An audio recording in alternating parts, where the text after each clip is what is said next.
بسم الله الرحمن الرحيم. اعتصام الصمود في إطار الملفات العاجلة والكارثية والحارقة والغير قابلة للتأجيل. معنا الأخ الكريم. نذكروا أنه من المساجين السياسيين واللي يعاني ظروف صحية كارثية، وكما صرح لنا اليوم أنه مهدد يعني بمرض الخبيث. والعديد من المساجين السياسيين كان مآلهم الأمراض المزمنة والأمراض الخبيثة، وكان مآلهم الموت. نسأل الله أن يكون شهداء. الأخ الكريم، وقع انتدابك في الوظيفة العمومية.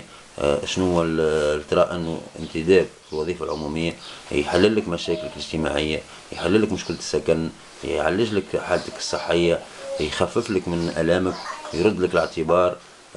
شنو ممكن تقول في الانتداب؟ لأنه فما ناس وصفوه بالانتداب الانتقامي، أنا انتظر وصفك أنت. فهل الوضع هذا؟ بالنسبة لي اخترت الانتداب بما أني ما عنديش حتى حل، واخترت تونس بالذات بما أني العملية الجراحية قمت بها في تونس.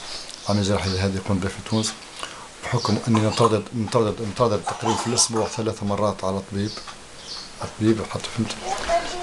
فأنا اخترت اختياري هذه شهريتها كيف شفتها 450 دينار، معناها ما تكفيش حتى معناها من حتى الكراء. فبالنسبة لي نشوف هذا الانتداب ممكن مش حل، أنا باش يحل المشاكل. اختيارك لتونس العاصمة وما خيرش أنك تتوقع انتدابك في بلاريج، علاش؟ للظروف الصحية بالذات اللي هي لأن عيني لأني عيني مهددتني بالمرض هذا الخبيث ولا بد. أنت توا ما التحقتش، شنو الأسباب اللي خلاتك ما تلتحقش بالانتداب؟ أنا ما التحقتش بالانتداب للظروف المادية البحتة، مانيش قادر لا باش نكري ولا باش نصرف مصروف، ولا قادر حتى نشري حتى حذاء. إنسان عاجز تمام، إنسان حياتي كلها حابسة. أنا بالنسبة لي لولا بعض ثم طرف معين بارك الله فيه هو اللي يمد لي في المساعدة، وأخوتي هم اللي خلصوا علي في الضوء والماء، هذيك أنا مش قادر باش حياتي كلها حابسة. آخر كلمة في 30 ثانية كمل. والله نطلب خاصة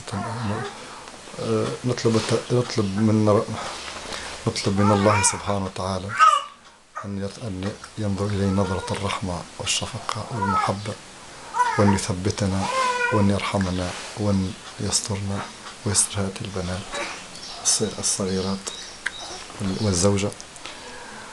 وأطلب من ربي سبحانه وتعالى أن هذه الزوجة سامحني لأني ما قدرتش نوفر لها